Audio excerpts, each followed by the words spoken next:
is the Democrats said to the White House, we need an ethics provision that has teeth in it. And so they said, what do you want? And they said what they wanted, and the White House gave it to them. And now the Democrats are saying, well, that's not enough. We want state AGs to be able to enforce these federal ethics provisions. So that's a real problem, because then you have to redo all of the ethics codes in the federal government, because you can't have the state just prosecuting the crypto and not all the other ethical potential violations in the federal code. So they've got to get around that, and they've got to have a compromise. But then the biggest problem is the procedural one. You only have 14 days to go before the August recess. So you need what's called the procedural prep for a bill like this to happen before the weekend. Today's Wednesday.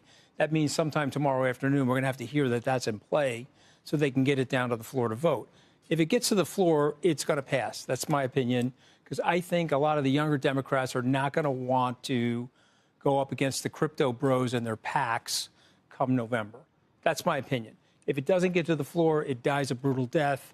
And then guys like Brian Armstrong, after all the hours and time and energy that they put into this, they start building their businesses off the shore of the United States. May I ask Anthony a question? You may. Yeah. See, I asked permission, isn't that nice? Yes. Why is it so difficult? You hear from people, I know I do, I'm sure you do. The game is rigged. The politicians, whether it's Democrats, Republicans, it goes across the aisle, not allowing them to trade. Why is that such a difficult concept? Not just crypto, equities in general. Well, they make money doing that. You know, if you're paying them $180,000 a year and they have insider information, they're allowed to trade on it, they make millions of dollars a year. And so I would rather take a Singapore model, pay them $15 million a year, $10 million a year, and then get really tight on them with the ethics. But we don't do that in this country. They can't afford two houses. Let's say you're a member of the House, you make $180,000 a year. How are you going to live in your district, and how are you going to live in Washington on that money? So they have all these different loopholes, and they have all these junkets, and they have these ways to get them money.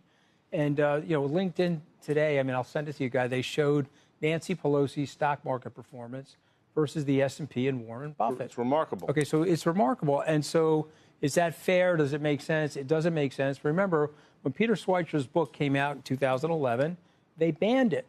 And then they put it back in by voice vote. They didn't even go on the floor because they didn't want C-SPAN to see them voting for it. So they did a conference call, and they reinstated it. And so to me, it's very, very bad. But you also have to understand you have to pay these people. If you're not going to pay them, they're going to find ways to make money so they can afford their lifestyle.